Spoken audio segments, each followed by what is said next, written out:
Yo, ninjas, good morning, good afternoon, good evening. It depends on your time. Welcome back again to MJ Pills live stream. I'm your host, Muhammad as MJ Pills brand ambassador, and I'm extremely excited to be here with you today. So, overview of the theme emotional design. What? Yes, emotional design. Crafting engaging experiences by evoking positive emotions, enhancing user satisfaction, and fostering overall well being. It combines aesthetics, usability, personalization, storytelling, and empathy to create designs that resonate with users on a deeper level, driving brand loyalty and differentiation in competitive markets. Well, to start this meaningful event, let's introduce our guest speaker. He's a dynamic entrepreneur and an owner of flourishing retail business at the Canade with his keen eye for detail, strategic vision, and unwavering determination. He's gone above and beyond to exceed more than 11 years of success and opportunities and growth, and has become more resilient. Corey Shumu. Hello, Corey Shumu. Can you hear me? Yes. Good afternoon, everyone. Yes, I can hear you, Mohammed. How are you? I'm pretty good. Thanks for asking. It is a great experience and honor to have you as our guest for today's event. Moving Good. forward to our interview, we have prepared some mind-provoking questions, and we would love to be empowered by your overview and thoughts. Are you ready? Yes, sir. Okay, so let's start then. First of all of us want to know the concept of emotional design and how it relates to evoke positive sensations. Yeah, well, I mean, it's a loaded topic. Some of my first thoughts, Mohammed, are the idea that, as designers, it should be like an innate thought that we need to touch the viewers deeper than just one sense. So we have audio, visual, we have subliminal, we have Exactly. direct. There's a lot of different ways of approach, and depending Exactly. on That emphasized the role of emotions in the design of products or services or experiences, right? correct. Yes, and it also involves in creating designs that evoke specific emotions, responses from users, and aiming to foster positive sensations such as joy, delight, or satisfaction. Yes, sir. Let's just use something else that's not quite design. Let's use movie making, and let's think about a horror flick and how sometimes even a scary or unsettling feeling is the purpose of the project. So Exactly. it's really about dissecting the project and trying to understand, through discovery, what emotions could be touched and poked that create more interest. Yeah. Yes, definitely. Also considering users' emotional needs and preferences. Yes, sir. Exactly. So also designers can craft experiences that engage users on a deeper level. That's right. Am I Mm-hmm. clear? Mm-hmm. Yeah, Okay. absolutely. So yeah. So leading to increase that also lead to increase user satisfaction, loyalty, overall positive perceptions of the design. Right. Right. Right. Which in turn leads to repeat business, and also just natural growth. So, Exactly. that's the value here. Yeah. Absolutely. So what are some of the key principles or strategies for incorporating emotional design into a product or user experience? I think for designers, the number one word to keep in mind is that it's about discovery. And when I say discovery, each project comes with its own set of parameters. Mm, And so, while a designer may work in one industry and yes. certain applications might work time and time again, Yeah. for the freelancer who's taking different types of jobs, the first thing that one needs to do is just sit with the project, analyze, and kind of perhaps have like a scope where you look at it from different angles and you Yeah. take your time. You take your time with the discovery. That would Exactly. be my You mean understanding your target audience? yes, sir. That's got to if be you number gain one. number one, exactly. If you gain a deep understanding for your target audience, emotional needs and preferences and aspirations, also through research and user testing, that'll help you to like to make exact emotional design into your product or service, right? It will help the designer pinpoint what they Yes. want to target. And when you pinpoint that, now you start thinking about another set of parameters, and you ask yourself, well, which ways, am I most the least obstruction with the most application. So it's kind of like a value add system where again, it all starts here, really. You're just thinking and looking, Yeah, you're probing. And I use the exactly. word discovery as just a way to kind of give a designer a starting point. Yeah, so create a compelling narrative. Also, you have to take that consider. It's Mm-hmm. really a significant point to take in consider to develop a cohesive and engaging story around your product, appealing to Absolutely. appealing to users' emotions and providing a sense of purpose and meaning, right? Absolutely. So this So, is really great. So mhm. also use aesthetics and visual elements, employ appealing visuals, colors, typographies, and graphics that evoke specific emotions and create a positive sensory experience, Absolutely. right? Let's Yeah, I start mean, with let's yeah, start at go some on. examples. Well, let's just start at some examples. Image Yeah, appeal sure. had an introduction video for this project, and there's music, which is audio senses. There were characters, emojis, which Yeah, creates a sense of relation for familiarity with an icon. yeah, And it was, the colors were pleasing, and it was movement and action and animation, and it drew in. It basically served its purpose as being kind of like an appetizer to this they conversation, exactly. That's what I right? meant. Right. Yeah, So we would basically say we want to always be able to apply design elements that can touch the viewer or end user emotionally. And that's really what our goal is to talk about today, in depth for all of our viewers. yeah, and also take that considered to never sacrificing the usability over the like usability and functionality. It's always important to put it in your product or service, right? Right. To take that considered to ensure your product or service is easy to use, efficient, and meets the functional needs of users, while still evoke positive emotions, right? Right. So how can designers effectively tap into different emotions to create positive experiences for users? Well, I would say that, it boils down to, for our designers, today's designers, right? I would use a few small traditional elements. One, less is more. We've heard this Yeah, before as designers. We've heard it in certain, key industries, like maybe furniture design or interior design. Less is more. Da, da, da.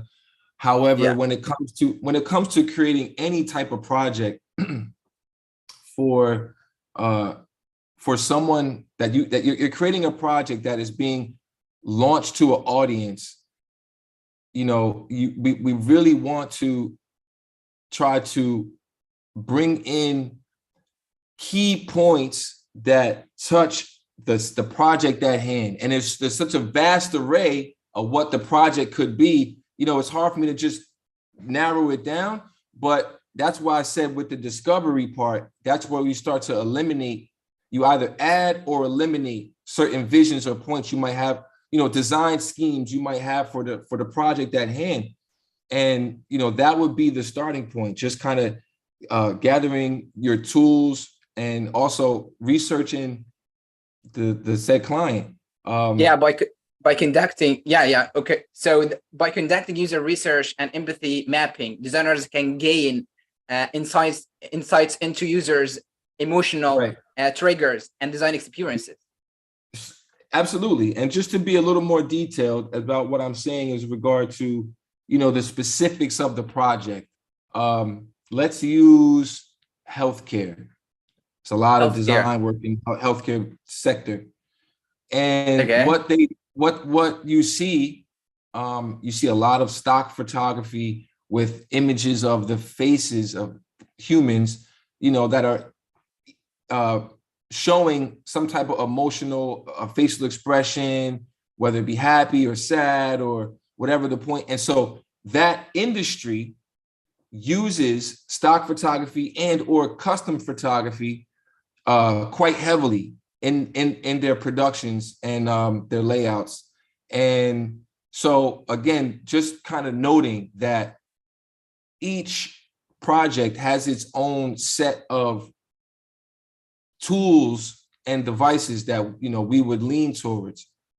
So Definitely. really, it kind of boils down to what the project is, but it never we never leave the landscape that we're trying to create something that is emotionally positive, producing to the end Exactly. user. So it doesn't matter Yeah. what the project is. Yeah, sure. Right. So, are there any specific design elements or techniques that you find particularly effective in evoking positive sensations? Yeah, of late, a lot of the work that I've been contracted to be part of, I've been adding audio as a Yeah, component to the project. So, for example, jingles, reworking some songs on a keyboard. We'll third party out to have someone make a jingle for a design and add that as when someone makes a purchase, then the jingle plays. So exactly. now, it's something that, we're familiar with when we watch commercials for big, 500 companies, Fortune 500 companies. And let's say, Yeah, they have a little bell when the smiley face goes across the screen, there's a little bell, and that's their proprietary note that goes to their brand. And so I've been using audio lately as a key tool to add to design schemes. exactly. So, also, a visual hierarchy helps users to feel in control and minimize cognitive load. You said a visual hierarchy? Yeah, right. I'm clear. Yeah, I understand. I wasn't sure Okay. how we was applying that to what I was saying, but I understand what you mean though. Yeah. So, okay. So, can you share any examples of a product or design that successfully evokes positive emotions, and what makes it so effective?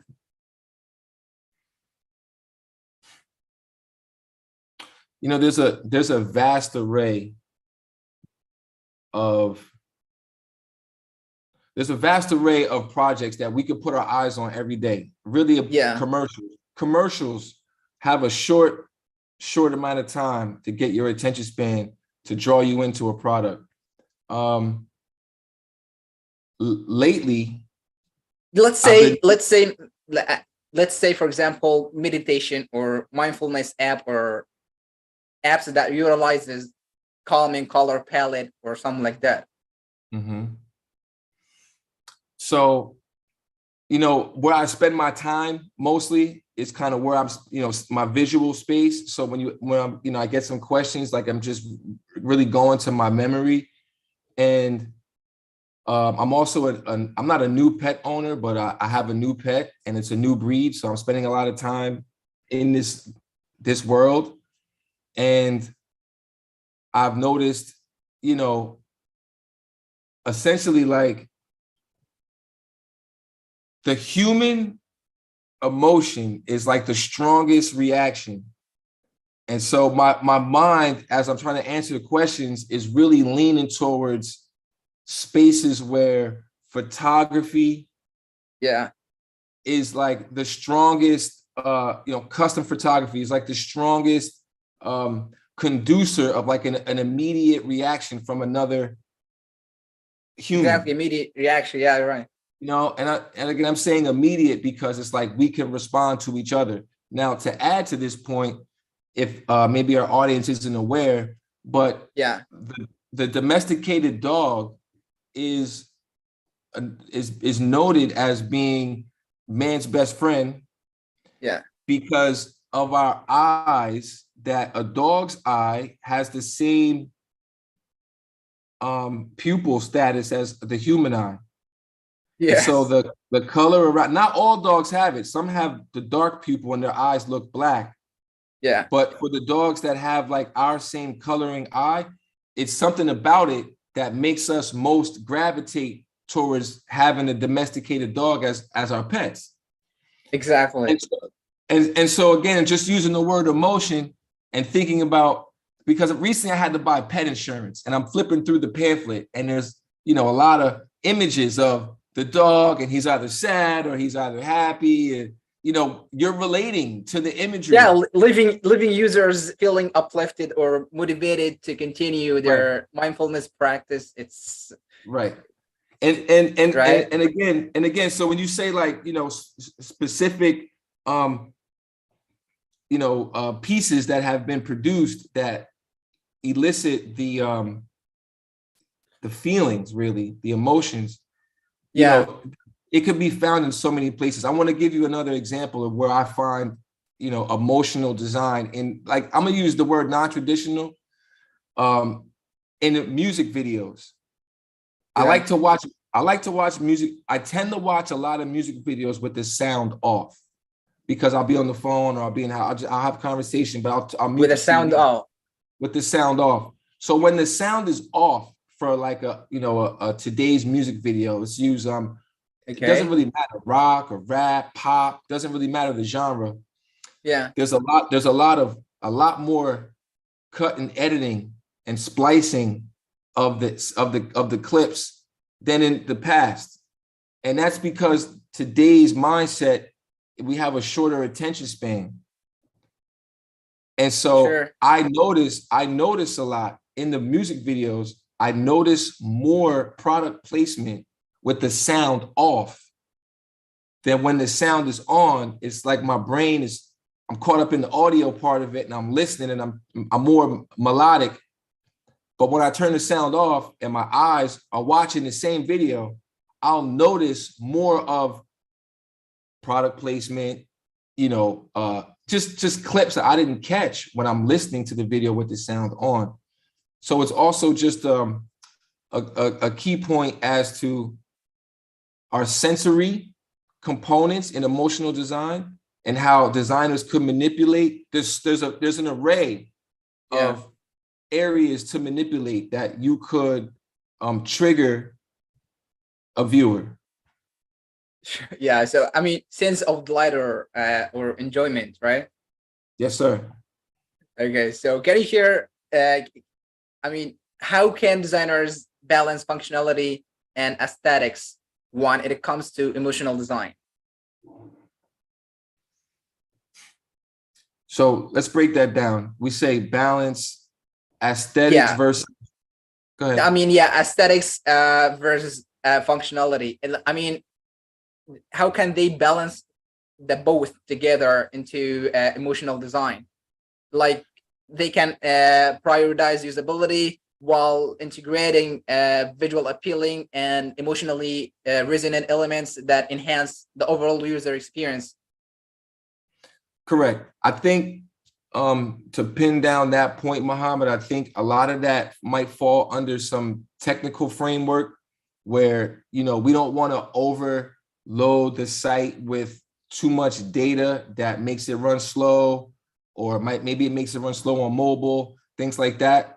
So I think it's up to the designer it's their job to know which added tools or technology they want to use for the emotional element. However, part of their job is to weigh that against, you know, the data points and the speed of the site, also the technology, you know, as far as, is it going to work on all platforms? So it's like, that's really, you know, up to the designer's skill and ability to juggle.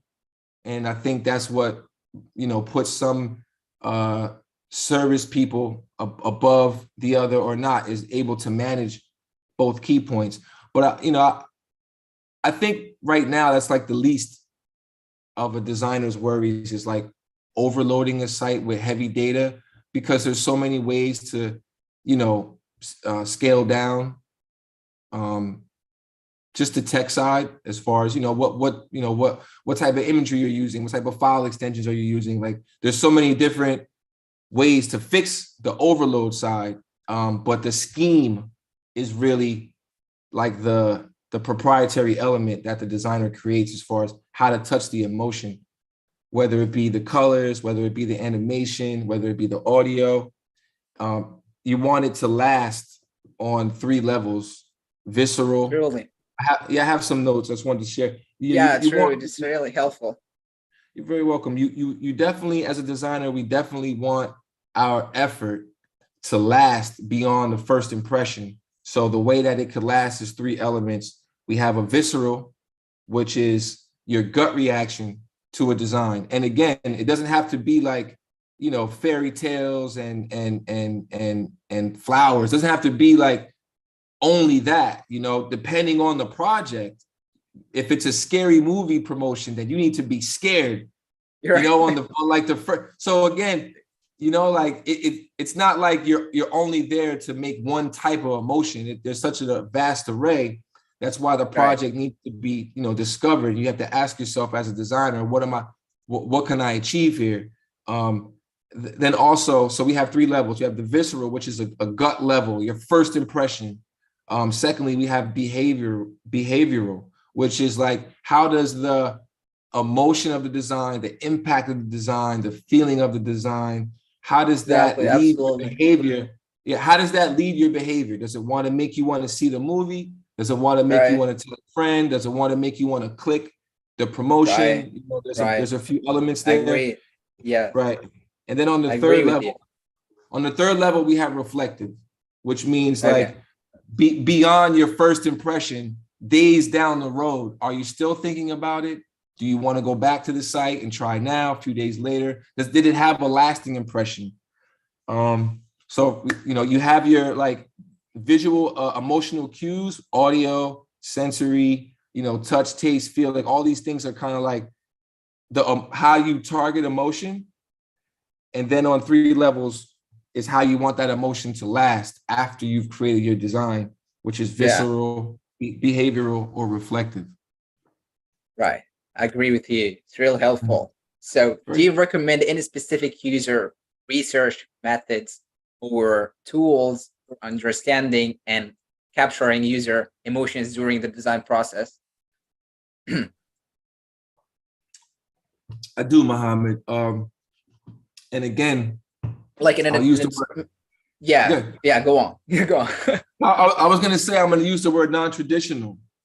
I mean, in the design process, like utilizing research methods such as interviews, surveys, or observational studies can provide valuable insight to capture user emotions. Mm-hmm.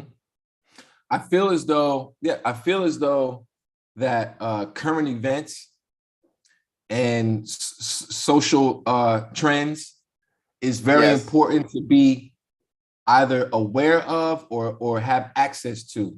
And when I say non-traditional, as students of design, we're all very accustomed to reading. We're very accustomed to searching online, which is also reading and some visual impact. We're used to adopting, and I dare use the word copy, but it's like, we want, as designers, we learn to learn from others. Exactly. And so then I'll go back to what I say is there are certain new research methods. Some of your new research methods might be sitting down and talking to your 14-year-old cousins, or some of your family that's in another country, or using a non-traditional method, which is like really just gathering data points from a place in which you don't have the experience. And so, Right. from a design traditional, employee job designer's perspective, we're kind of opening up our scope a little bit, and now we need to be slightly interviewers, slightly, slightly like Yes. taking on new roles to get the data points. Absolutely. To add to the project, because without the information, you can't create, as wide with a wide scope. I had something just flash across my mind, and I wanted to just bring this guy up. I want to say rest in peace to this gentleman. He passed away. He was a popular designer named Virgil Abloh, and everyone's not familiar with him, but he was into fashion. I'm over here, over this side, fashion. He became popular for making sneakers with Nike. And what he did was he reinvented some of their already existing products. And he used his background in architecture as his way of seeing the item. So he started to turn items inside out and deconstruct and kind of leave it a little incomplete per se. And he became wildly popular from his shoe designs. And, I'm trying to bring up him as a keynote to say that, yes, when you look at things from an opposite perspective and you add, let's say he analyzed user emotions at different touch points, and after that it informed the design decisions to create that product or service. Absolutely. And the service and the product already existed and was already successful. Yes. But the way that he reinvented the product, it definitely reinvigorated sales and behavioral, attributes of the end user. And so, as designers on any platform, whether we're making websites or printing materials, or, making shoes or clothes, having the ability to create the access to discover new information to be added to what we've been trained to do. Self-taught, whether self-taught or school-taught, doesn't matter. We've been trained under the guidelines to create good, effective design. Right. But adding, to your scope by using non-traditional methods, which is talking to a family member, talking to someone younger than you, going into a chat forum and presenting a topic and just kind of getting the data from people who may not live in your area, or people who, again, like, it's all about discovery, but then it's all about how do you channel the data to be implemented into your design. Right. But first, we have to access. Right. Go ahead. Right. So also culture differences and individual preferences impact the design choices made to evoke positive sensation. Yes, sir. How can that? Yeah. So how do culture differences and individual preferences impact the design choices made to evoke positive sensations? Well, it's a little loaded there because culture varies from region. And, not to be too repetitive, but, a lot of this falls back to discovery per project. You understand? So, just to break that down, let's say I have a client that is Muslim American. Right. And they have traditional values that they want to keep as they promote the product. Right. So now, as I'm not religious by standard of any measure, but I don't have enough understanding of the Muslim culture as it stands right now for me, for this particular project, for me, without doing the discovery work, right? So that's why I use that word again, because per project is going to require you to maybe take a different approach. Right. And so I used religion as an example because in that I would have to do my due diligence with the client, and I would really have to sit and ask a lot of questions, and I'd have to, mirror that against what I know, like rules that can't be broken. And then I might through the conversation and the study, I might find that little loophole where, hey, how about we try to go through this store, this channel, and still I'm upholding the values that the client is requiring or requesting.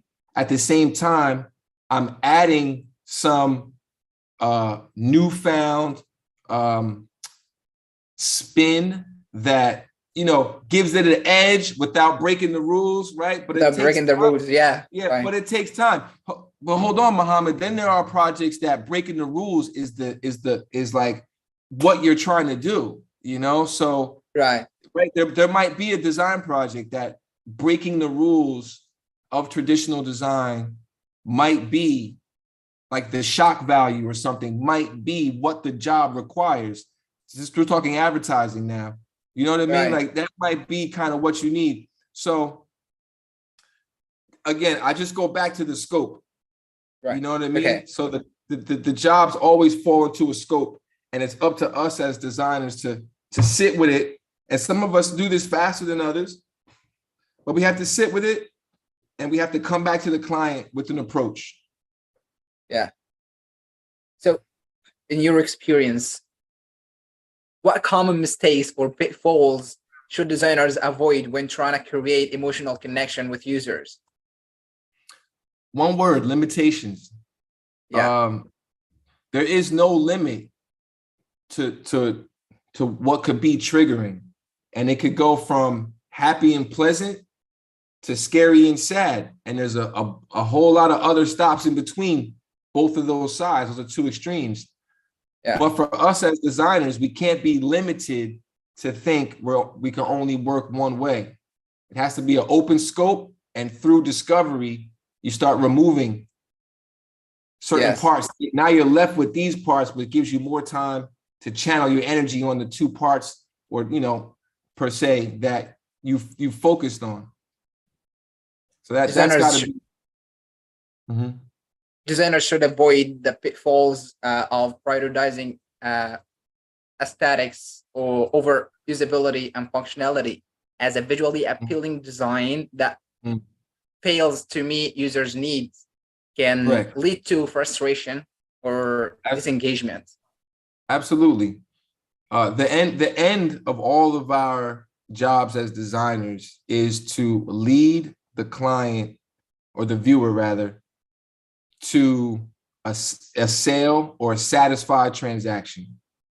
And if there's too much aesthetic bedazzling and not enough channeling, then the user gets lost, right? So there's a potential for a user to get lost. So that's the balance, and that's the job we have, at Image Appeal and just outward abroad to all our designers is creating something within budget. We left that one out. Creating something within budget that fits the client's needs. A lot of times we work beyond our budget because we know, especially as young designers, if we can get our names attached to a quality project that has that end user engagement, that's our currency. That's what we're able to show to our next potential clients. And so a lot of times we do work beyond budget, but for any industry, I do believe that that's probably true. For the guy that wants to have his own custom car business, I'm sure he spent many nights working a lot harder than what they got paid for. But there comes a day, right? There comes a day. Right. Right. Additionally, designers should avoid making assumptions about users' emotional responses without conducting proper user research. It's really important. Oh, it's highly important. The research component and the faster you could get a dial on where you would go to get information, like is a valuable tool for designers. And that's why I bring up the word non-traditional, because I don't think that the computer research is exhausted. Obviously, books and periodicals and things we can read and put our eyes on is not lost by any stretch of the measure. However, I'm just adding to the to the plate here that people of all ages, of all creeds, all color, all what background, have something to offer with their input. And we could stand as designers, we could stand to gain a lot, even if you had a user group of family members in the house with all different ranges of computer knowledge. And every time we have a project, we put them in front of it. They're the first ones to see it. And, however they respond to it, adds weight to how we think it's going to work, Right. It's almost like a free study group, but they're right there in your access. It's just up to us to use them in a positive way that helps our design, helps our final product. Right. Exactly. Mm. How do you measure the success of emotional design in terms of user satisfaction and engagement?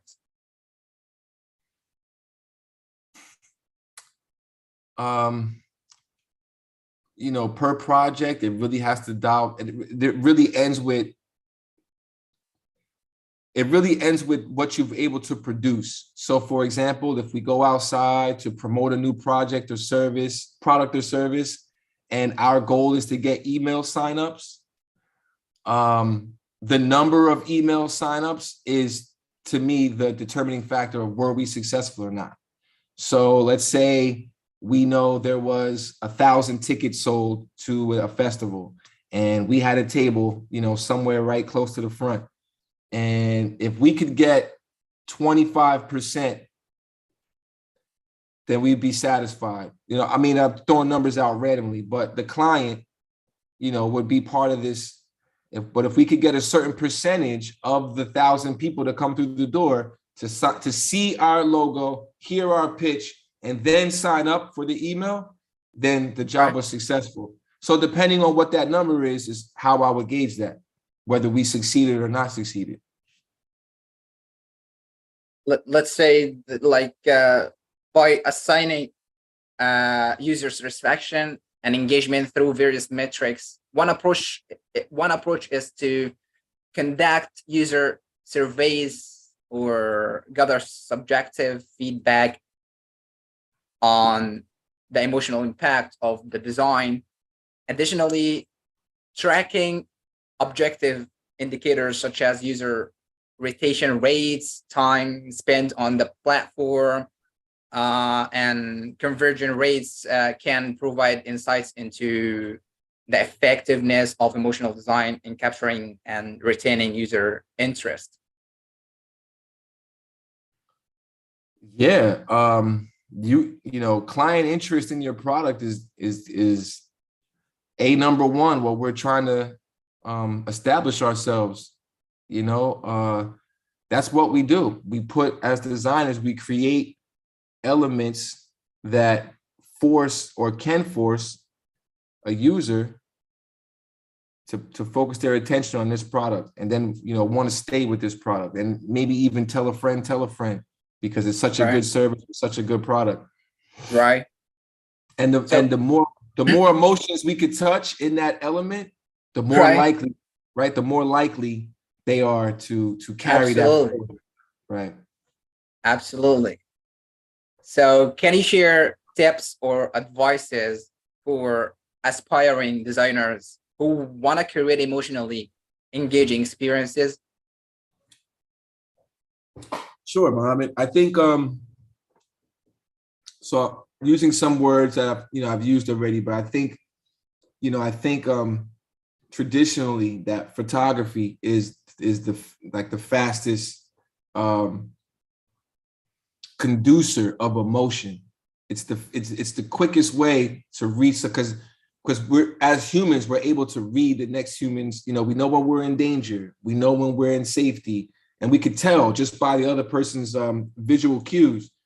So, I'm leaning that direction on, but that's traditional, right? That's been around for right. many years.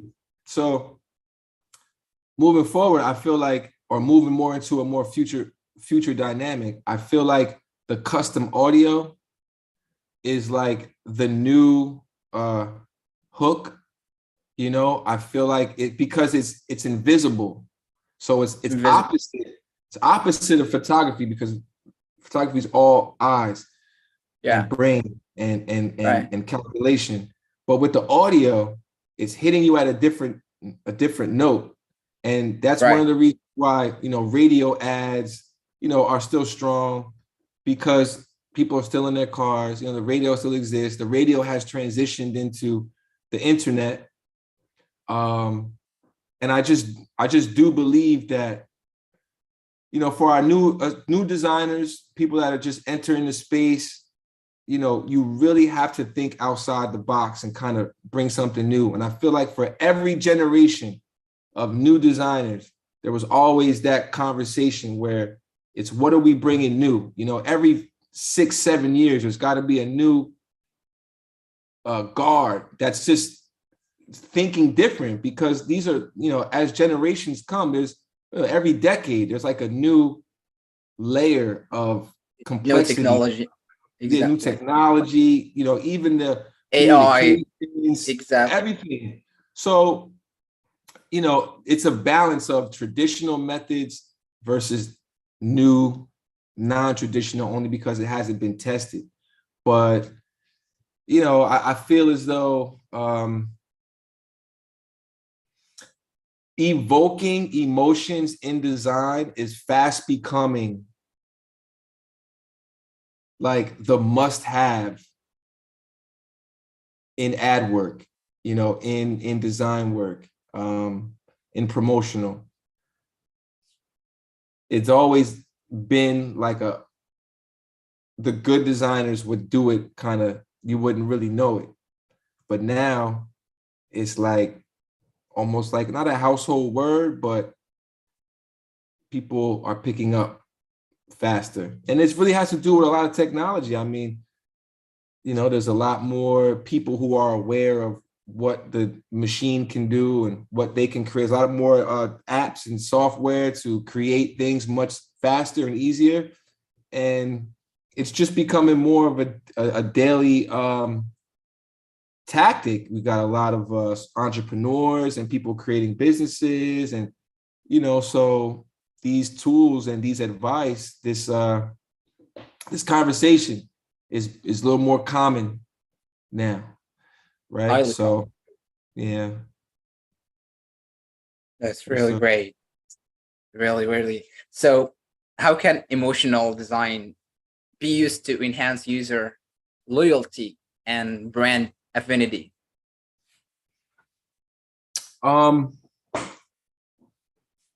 So just having good ad work period is going to start you off on the right foot.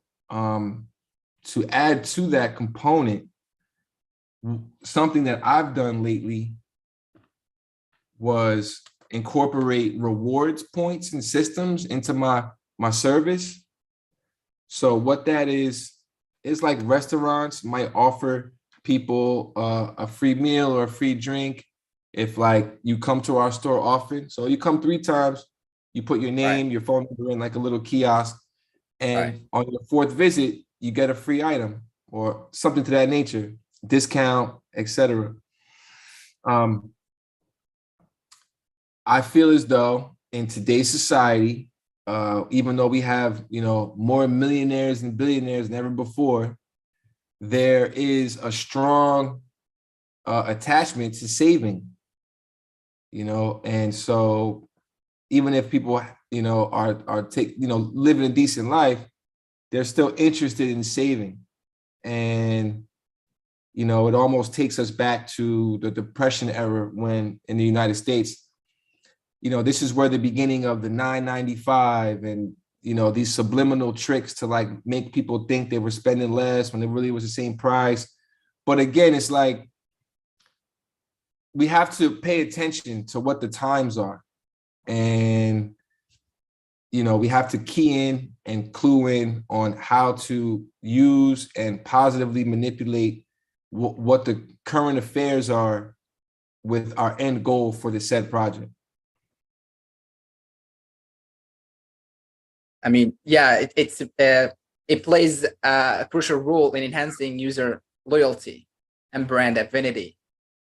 Absolutely. When you feel as though, the word is trust, when you feel as though you could trust your supplier, of any product, this is where you're going to go. And you only could build that over time and with having reputable products and services. Right. So it's either going to be highly affordable and maybe it's not the most well produced, but you get your money's worth, or Yeah, you pay more, but it's more of a valued, long lasting type of product. right. Also fostering strong emotional connection between users and brand. It's really important. Mm-hmm. Right. Oh, absolutely.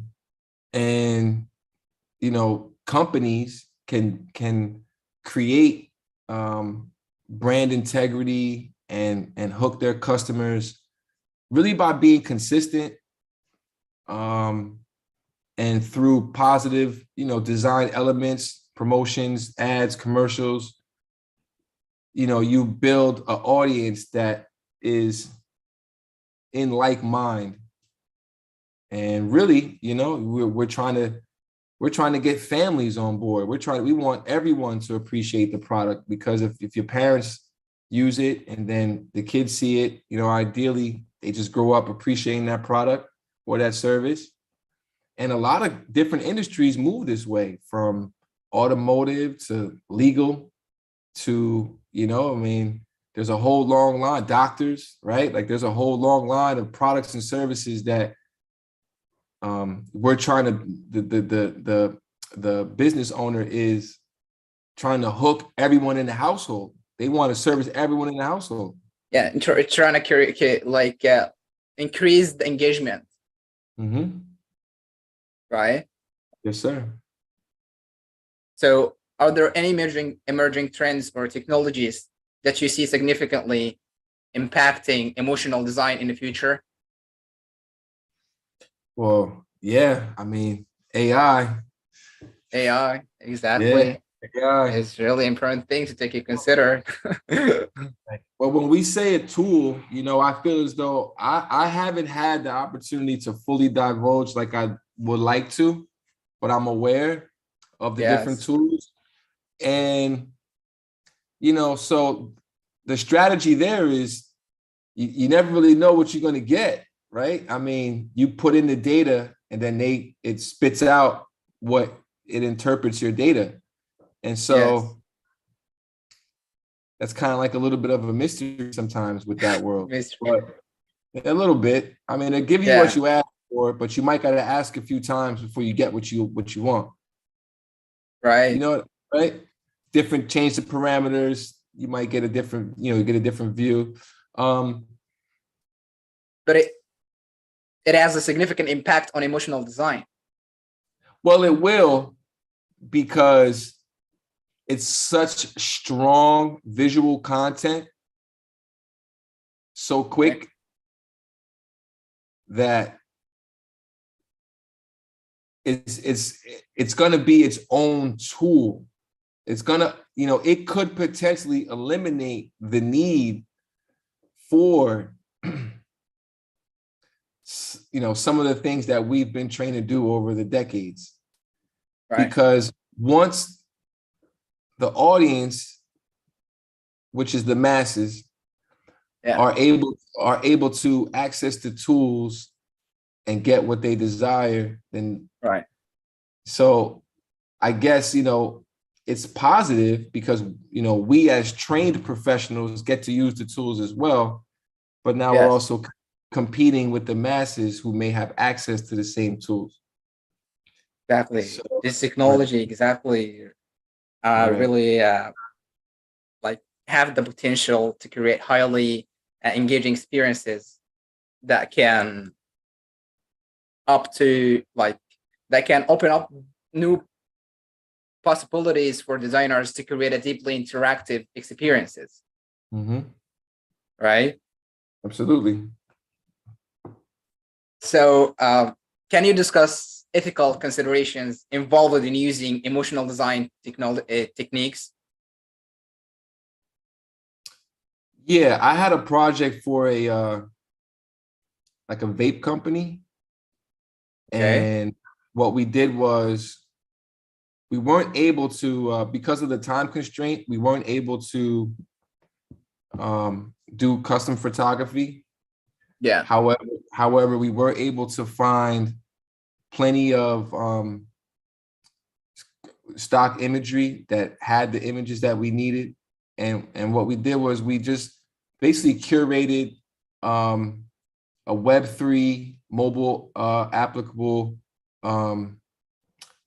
website that really relied heavily on logo placement, color scheme, and photography. And I wanted, yeah, color scheme. So this is a vapor company dealing with a little bit of the different spaces with smoking. So we used the color green, and the shades of green. We also used images of different nationalities of people, from the Hindu to, because they're based in Jersey City, New Jersey, which is like a heavily Indian community, but also Latino.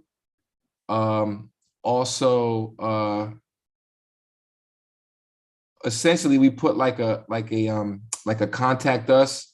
So we didn't want to make it so that we want to make it so that the because the space is so new with vapors and cannabis legalizing and things of that nature, we wanted to put a contact us form right in the beginning that allows users to just verify with us. So we're steering them to give us their data as far as contact, picture, signature, age verification, et cetera, et cetera. We ask a few questions too. What type of products do they need? So we're getting a small,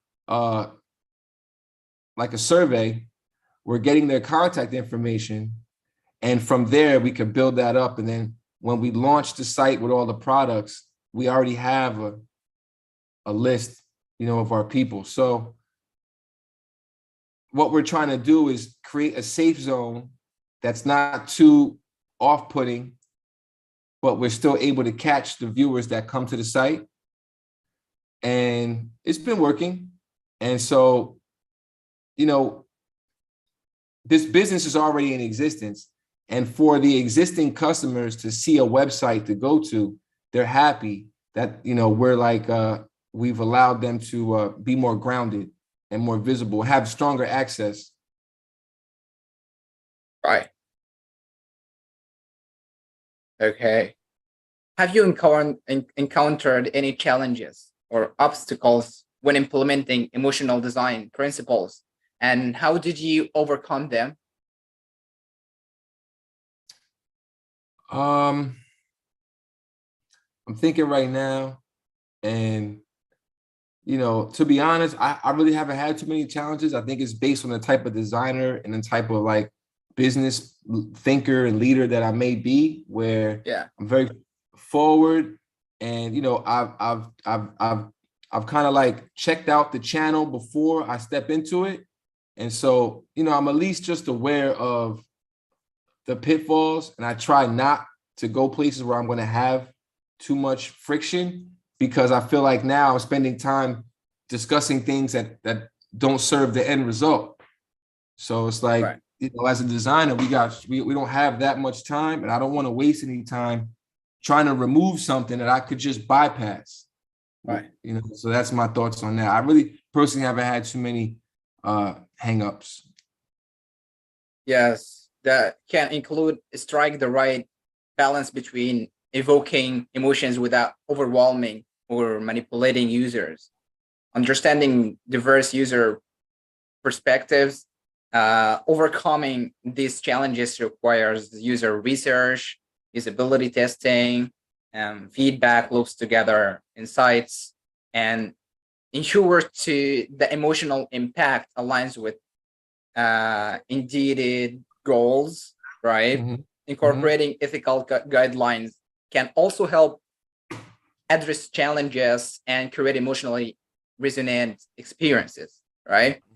Mhm. So that's really important to take that considered, because when you're trying to implementing emotional design principles, can include that, can include strike the right balance between evoking emotions without overwhelming and manipulating users, Right. right? So how do you approach the design process to ensure that emotion is considering from the early stage of a project? We're going back to that discovery, Muhammad, where I'm going to look at all the work, or a majority of the work that the client has already produced. I'm going to see, where there are any voids that haven't been filled.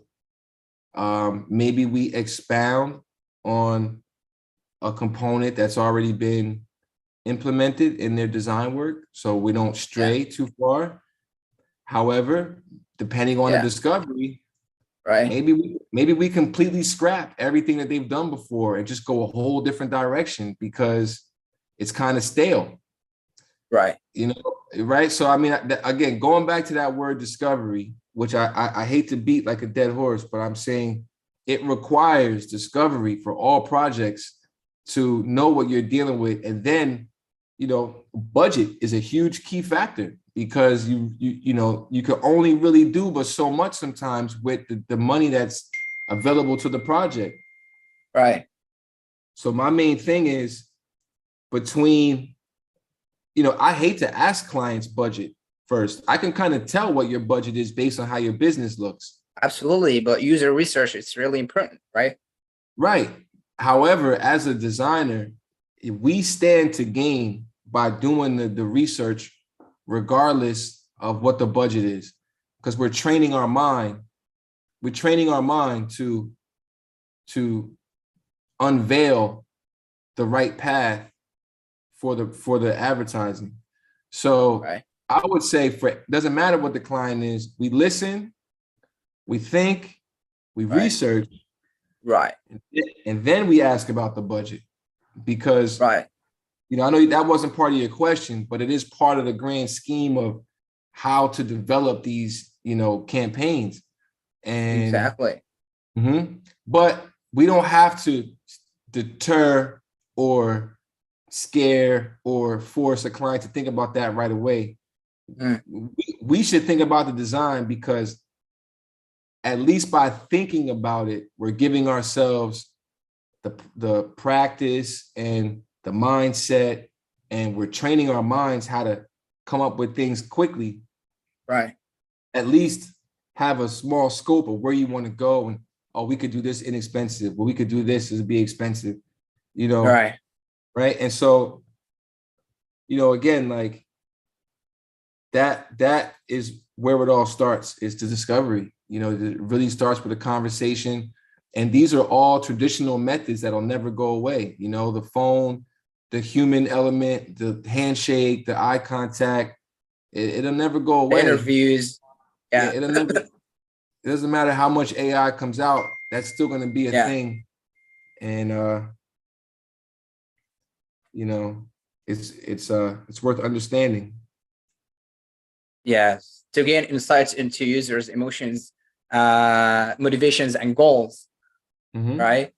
This information can then inform the creation of user profiles that include emotional dimensions of the target audience, right? Yes, sir. So let's move forward to the next one. And I want to know the insights on how emotional design can improve overall user well-being and happiness?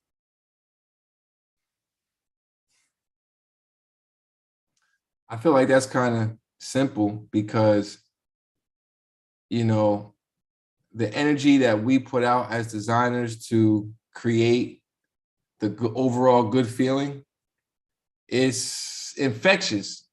You know, I mean, it just takes it, you know, I don't know what word I'm looking for right now. You know, it's just a human element that like could never go away. Like Right. how water. Okay, I got one for you. If Yeah. you're outside, that first cold sip of water and the way it like you could feel it go over your lungs, just it's never gonna go away. Doesn't matter how many different types of juices, sodas, coffees, just know that cold water going over you when you need it, never going away. And so, you know, when it comes down to these design elements, man, like, and this emotional design, like what we're capable of doing by prodding, being able to push certain human, Sure. it's never going away. And it's up to us as designers to just kind of get a scope. Some of us will be better at other parts than others. Some of us may lean to the audio side. Some of us may lean to the visual side. Right. Right. And so Right. some of us might lean to the tech side, where the way that you build the site is what, or the way the site was built rather, you know, is what makes the users so like into the project or the product or the service. Right. But it's a balance being between traditional and non-traditional. I think it's kind of what we're talking about. I feel like evoking emotions in design elements is the new way to design in 2020 and beyond. Right. Absolutely. You know, like everything has to have some sort of hook. And the hook comes in the emotion, because that's Highly true. that's the variable that is found in every single human being. They all have emotion that could be triggered. Now it's going to vary, but that's where we're at these days. Right. Great. How does the concept of emotional design extend beyond traditional product design and into other fields such as architecture or digital interfaces? Oh, you know, they overlap because those are all platforms. So let's use your examples. You said architecture. Well, if I walk into a room and the walls are close and the ceiling is short, it's going to give me a certain feeling. If I walk into a room, ceilings are tall and it feels airy, automatically a different feeling. The colors on the wall. I mean, this is what interior design is, you know, colors evoke emotion. And they've been using this since the beginning of the industry. I'm sure it's gotten dialed in over time, but, you know, I'm sure many people knew that white makes a room look bigger than the darker colors. It just, there's no way around that. That's been around a long time. So I say that, you know, to say like, you know, even down to like a digital interface, you know, the colors or sharp edges or non-sharp edges, roundings.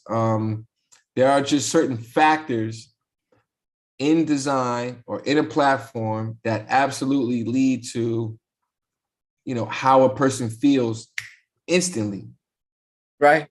So yeah, so I mean, emotional design and the considerations of such should be made in all designed components, from architecture to, you know, UX, to fashion. You know, there's all types of factors, right? So anything that's being crafted could use some measure of emotional engagement. Right. So are there any specific industries or sectors where emotional design is particularly important or impactful? I think you know the one, Muhammad, when you said architecture, and to bring that down further be like the interior design. But then let's add to that and let's go into food service. Right. You know, um, there's a lot of action and energy behind the photos of food, even though it seems like a simple photo. Yeah. Probably not. There's probably a bunch of hands on deck helping out for this one photo, and it's because everything has to be perfect, and because that image of that item is gonna make your belly rumble, and Right. you're gonna think about food from that point forward. So, I feel like, is there any specific sector that maybe is more than others?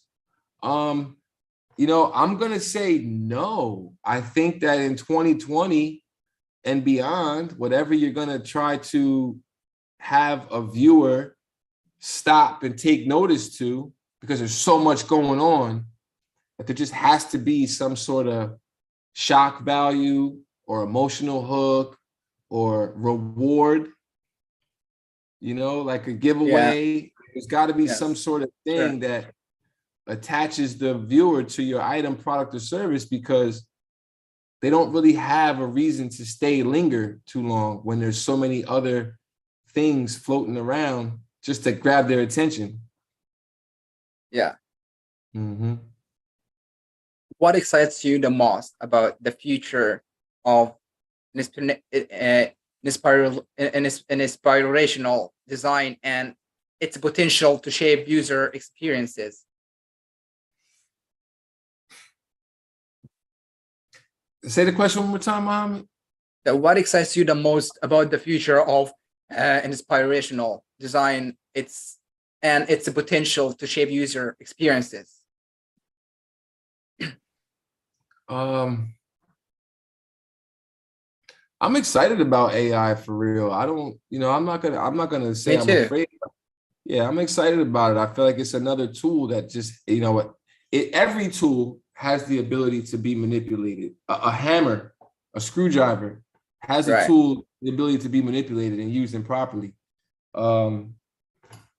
I am concerned that technology is removing some of the innate human discovery. Yes. And that is some of my concern. Yeah. But I'm excited about how I want to see how someone uses it, in a way that I didn't see it being used. I'm curious to that. So, yeah, I would say that the AI technology hands down has to be the number one, benefactor going into whatever is ahead of us. Yeah. I haven't even begun to touch on all the different channels of AI tools. I'm just using Chat GPT right now. All And a of few us. right.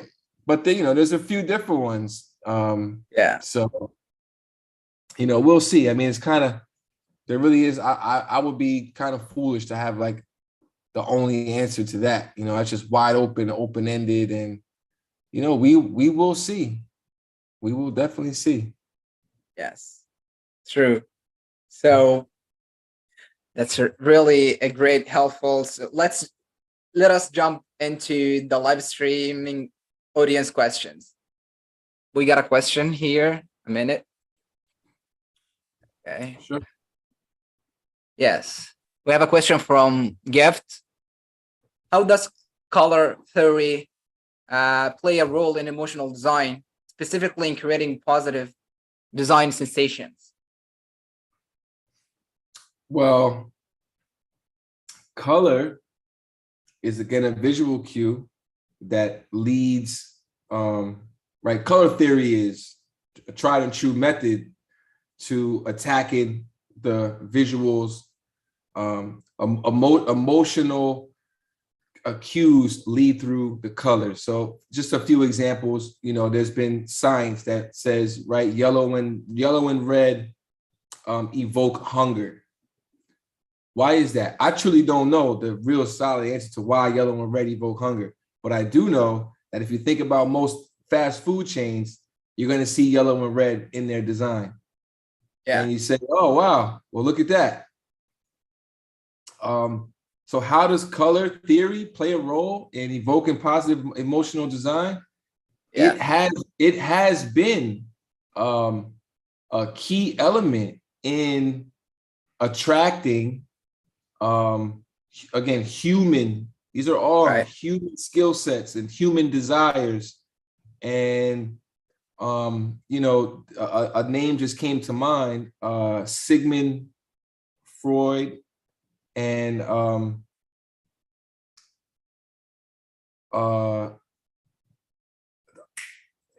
he's got a nephew that I can't think of his name right now. It's gonna come to me though.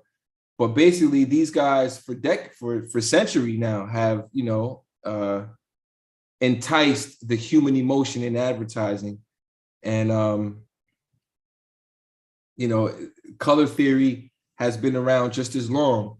So absolutely, color theory is and the colored elements are a strong benefactor into leading the viewer into where you want them to be. Yeah. Oh, okay. Another question. Sure. It's coming from Cheng05. Are there any specific emotions that designers should aim to evoke for positive design sensations? And how can they achieve that? Well, I like to say when I do business that I'm in the business of selling smiles. Yeah.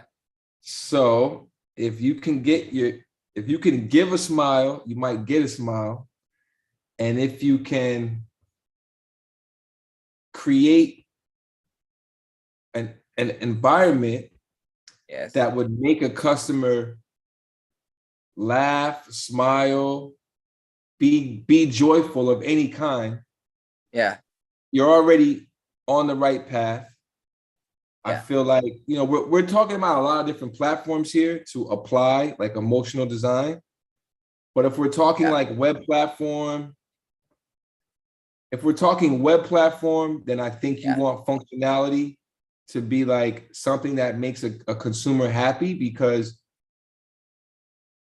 when you go to a website and it doesn't click right, or you get a 404 page or some old, something that's just throwing you off. Right. Now you're not happy and you're not smiling anymore. So, I mean, I don't want to say it's simple, but you have to apply it. You have to apply it to the realm in which you're doing the job, the project, the gig. Right. And you want to remind yourself that you're in the business of selling smiles, whether you're doing design work, consulting, even if you're a third party to a larger project, okay, maybe you've been contracted to do the JavaScript for this project. Maybe you've been contracted to do the photography for this project. You just want to be able to deliver your part with a smile. And I feel like that in itself is evoking positive emotion, whether it's a printed deliverable, or something that has to go live on the web, or it's a Zoom meeting. You're really in the business of delivering a smile. And if you just apply that to whatever you're doing, I think you might get it right. You find yourself in the right emotional space of happiness. True. So the last question is from Joan. He's saying, what role does empathy play in emotional design, and how can designers cultivate empathy towards their target audience?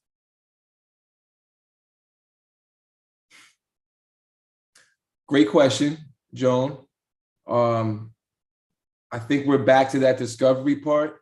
I think we're back to taking notes about what emotions are triggered by said company or product, and then breaking, what based on what you get from there, we're breaking down how we can trigger sales or engagement via whichever channel. And it all starts with discovery.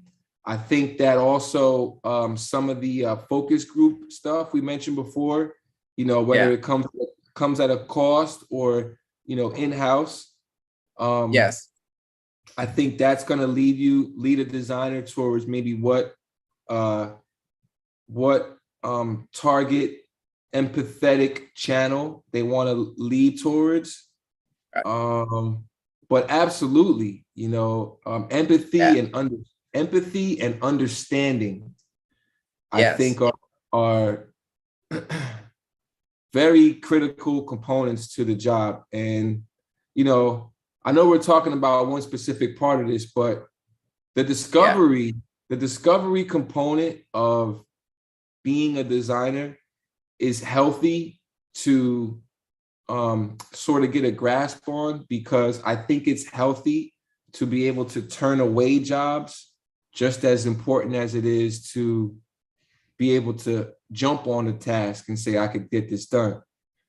Sometimes you might find yourself not having the tools or the team to get a job done. And it would probably benefit a designer to either bring in an associate or pass the job to an associate or turn the job down if you feel as though you can't have the ability to reach the end result of delivering a smile. It's kind of off topic, but it still relates to designers' need to be good at what they do. So we got a game right now. It's time for playing a game, right? So let me share my screen and we'll play a game. So listen, it's pretty easy, right? Not pretty easy. Maybe it's pretty easy or pretty, I don't know. But the point here, I want you to guess the color of the brand we're having here. Let me prepare the game for you.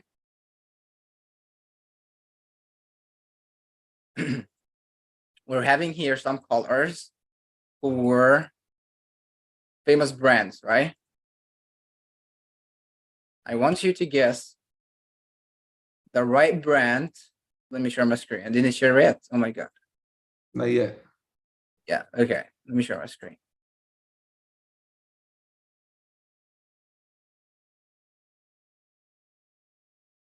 A minute. Take your time. 1 minute.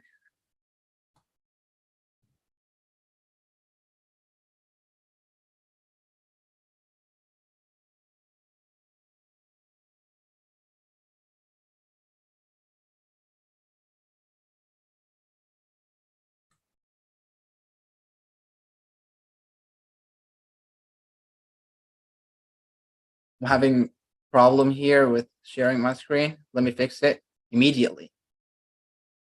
Take your time, Mohammed. Yeah. Okay.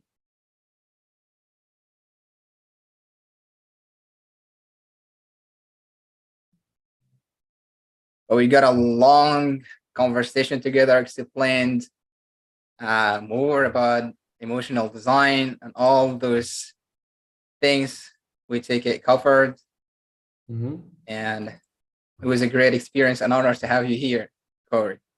Oh, likewise. I appreciate it.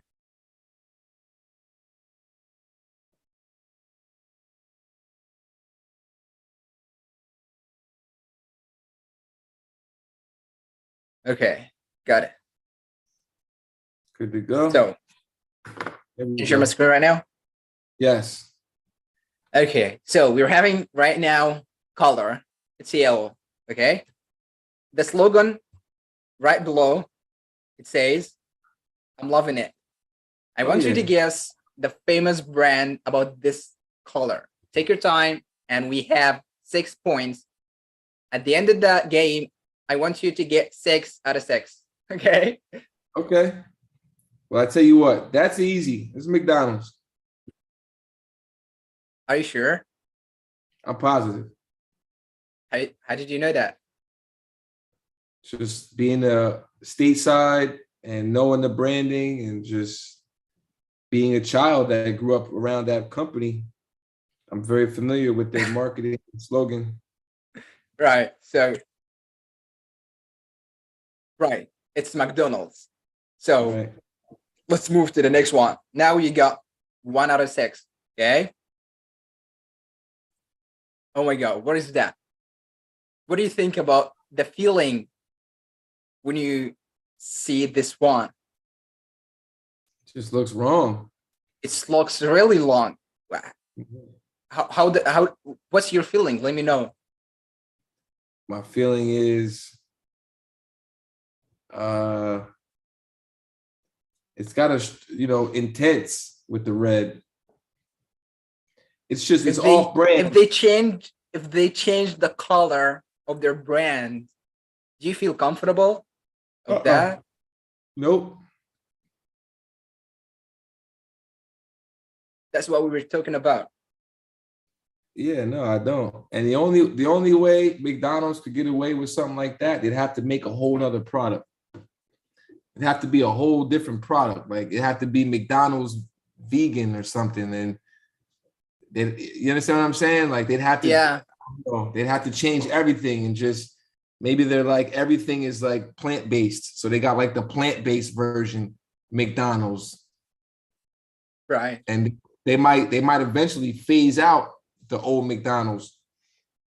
I don't want to get too far, but I mean that's the only reason why you would mess with this logo. You know what I mean? Yes. Let's move to the next one. This one. This slogan says tasty inflation. Right. I wanted to say it because if you say this slogan, you know this brand intuitively. I have no idea what this brand is. Oh my God. It's something. Okay, let me make it easy for you. It's something to drink.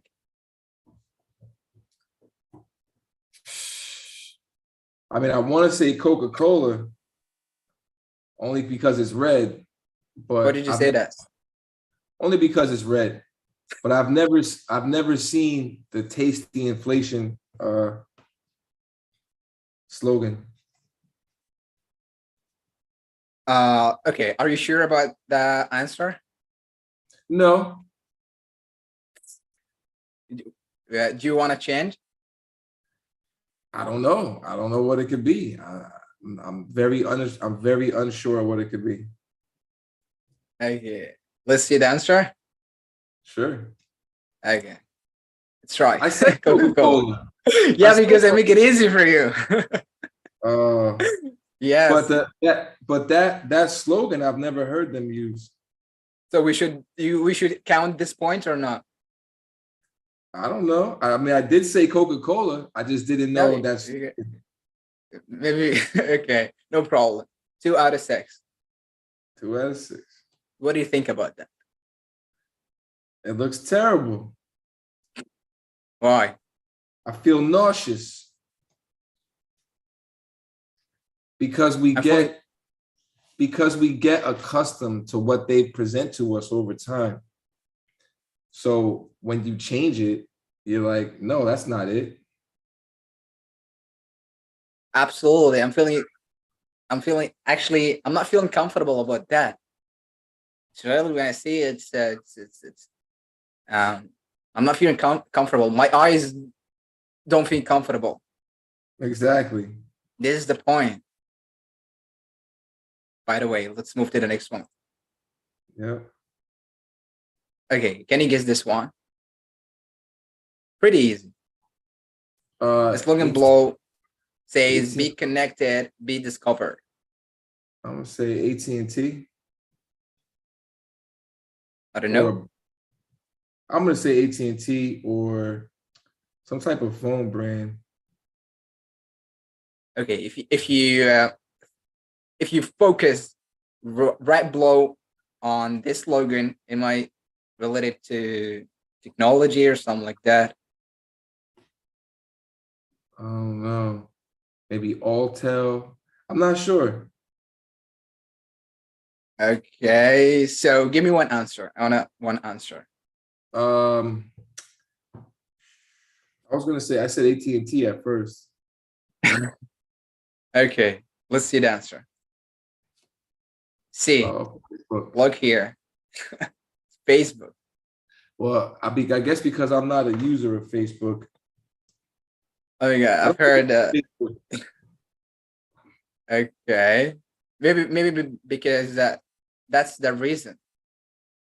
Well, yeah, I'm just not as familiar with their color scheme. I mean, now that you change it, it makes all the sense. But I didn't get it at first. That's just me. Okay, so let's move to the next one. Oh my god, see No here. way. Oh my god, where is that? It's a girl's Facebook. Right. What does that mean? Doesn't mean nothing. I don't know what What do you that feel? means. I don't know. What do you feel? I feel like I have a filter on that's making it the wrong color. Oh yeah. How makes you feel right now, right away? It just feels wrong. Wrong. Absolutely. So remind me, how many points did you get? I missed one.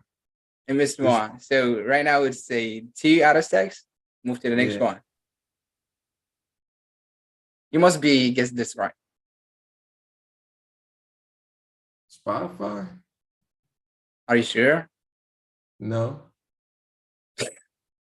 So do you want to change your opinion, No.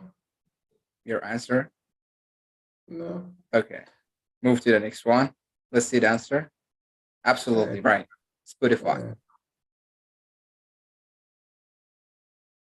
How makes you feel? I don't know what that is. I don't know what they selling.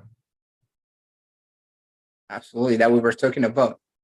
Yeah, The emotional design, the visual identity of the brand. Mm-hmm.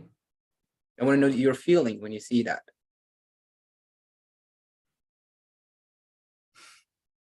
It just feels like some type of preschool logo or something. Okay. Move to the next one.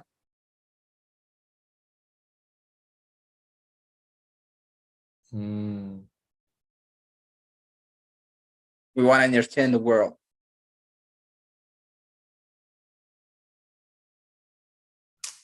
I don't know. Come on. Come on. Entertainment. Guys, if you know, just type CNN? the answers in the comments. CNN? Okay. Are you sure? No. Okay. Let's see the answer. Oh, Netflix.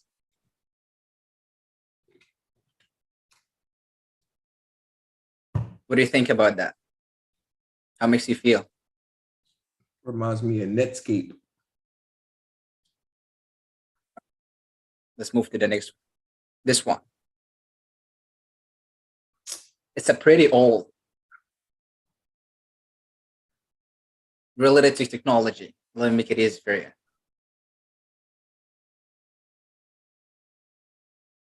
Singular? I don't know. How many points did you get? 5, 4, 4, right? I got 4. You have to get 5. This is the last one. I don't know, bro. Okay, it's like it's like Google Chrome. Google Chrome. Yeah, they were fighting in the past. Oh, Maybe Firefox. Firefox. absolutely. I made you Right. get 5 out of 6. And Okay. how makes you feel? It looks weird. Weird. Exactly. So right now you got 5 out of 6. It's pretty good. Okay. Pretty good. So right now we've prepared a special segment for you, Corey Shomo. At this moment, we will know more about the background of our guest speaker and everything about you. Kerry Shomo, the floor is yours now. I appreciate it. Well, I have many years experience, with traditional tools like Photoshop and Illustrator. I have managed to stay abreast in the web environment, even though I don't spend every day creating platforms and sites the way I used to. But I'm still interested in the growth. And, what I've been doing lately has been more consulting and communication in different forms. My business experience allows me to help people see things that maybe they didn't see. So I find myself really communicating with sectors and avenues in which I just spend my personal time. So I find myself dealing with a lot of fashion houses lately and like younger audiences that are trying to grow brands. I give them a lot of key points for a fee. I do like one-on-one consulting, and I will really try to steer them from a lot of mistakes. Really, that's the only way you would learn that something's a mistake, is by making it. And so that's where I spend a lot of time right now. And just working on some personal brands that aren't really yet for the public, but I work in the background. I'll do events, I'll do, vending. And I'm doing some of my own self-discovery right now, trying to figure out where exactly I want to place my energy. But in the meantime, I've been doing well, just keeping up with my peers and associates in regard to whatever they feel as though I can help them with. I kind of come up with a campaign and a budget, and we try to work it out. And that's been where my time has been lately, Mohammed. But yeah. I do have a background in all the arts, traditional arts. I went to art school, Bachelor of Fine Arts, studied design, studied painting, drawing. And so, I'm lucky to still be, have strong associates like Stuart, and, we keep up, we keep up with the projects, we keep up to date, and we deliver quality end results for all of our clients. And Image Appeal has been a great conduit to allow myself to stay tied in with clients and projects and freelance work. And, I appreciate my inclusion at the table. Really great. Thank you. So right now, let's get to know more about Image Appeal. I've been waiting for this moment. If you need unique branding, logo identity, social media, web, or any specific brand, digital marketing design, we can help. Image Appeal is an integrated design agency. We specialize in almost all arena of graphic design. We are operated by learning, educating, innovating, creating, and thus delivering output.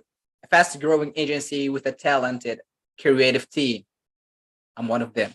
So ourselves to keep up with this dynamic industry, shifting and changing norms worldwide.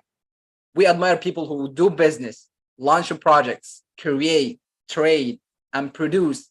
Image Appeal will help you to create an aesthetic, intelligent, unique, and practical design, specially tailored for your business. providing exclusive graphic designs for corporate and startup businesses, developing awareness and consistent recognition, ensuring to bring your ideas to life with unique design solutions, communicating it effectively to stand out in the marketplace. We're reliable in managing projects with high priority and meeting deadlines. You'll have guaranteed quality services and an efficient design process from the beginning to the end. Above all, we specialize in creating exclusive, modern, clean, and minimal design style work for any industry. Connect us with and we will help you to solve your business challenges using design instruments. Please visit our portfolio and discover our previous works at www.imageappeal.com, and please follow our social media accounts. There you have it, guys. I hope you have fun with us, especially you, Corey Shomo. It is a great experience and honor to have you at this event. Thank you, everyone, for listening. Once again, I'm your host, Muhammad Ez, Image Appeal's brand ambassador. I hope you learned something new and exciting. Stay tuned for our next episode. See you next time. Bye-bye.